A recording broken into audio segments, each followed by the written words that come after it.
prisons. All the products have now been withdrawn and the Ministry of Justice has suspended its contract with one company. But the source of the contamination has not yet been found. Sky's Ashish Joshi reports.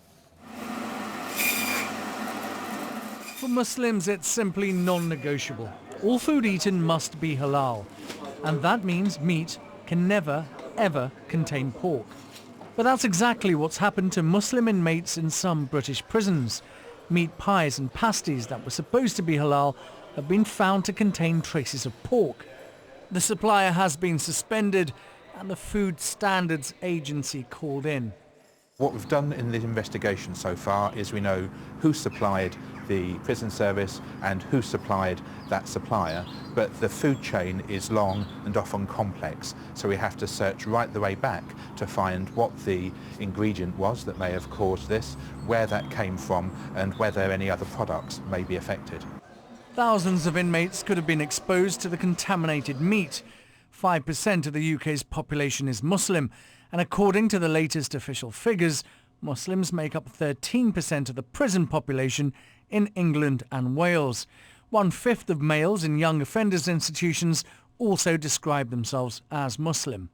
The Ministry of Justice says it's a fundamental requirement that prisoners and members of staff are provided with meals which meet an individual's religious, cultural and medical dietary needs. So it's managed to breach its own guidelines. The ministry won't identify the supplier or say what prompted the investigation in the first place.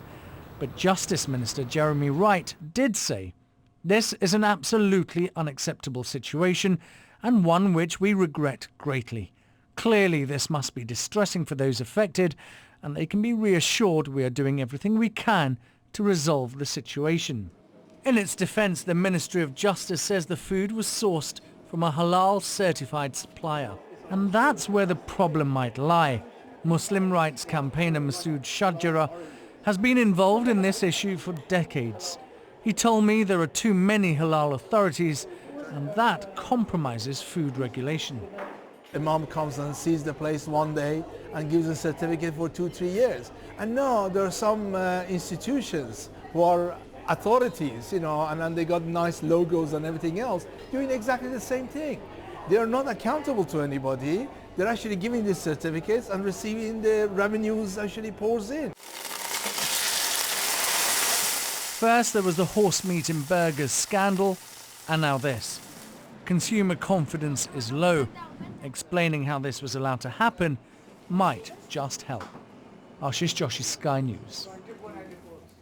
Coming next here on Sky News, details of another sophisticated security breach that's led to problems with passwords. Behind closed doors, politicians, economists and bankers are tackling debt and enforcing austerity. There's another, mostly hidden world where the hungry rifle through bins. Countries where half of young people are out of work and parents unable to cope have their children taken into care. It's a startling contrast and can be heartbreaking to see. We brought the new Lenore to the streets of LA to find out what people think about the long-lasting freshness of Lenore. Take one of those pillows and take a big smell. They smell really fresh. Oh, this is hot! It smells clean to me. I'll sleep right here right now. What if we told you that we washed this sheet 7 days ago? Days no ago? way. Are you serious? Oh, no way! Lenore?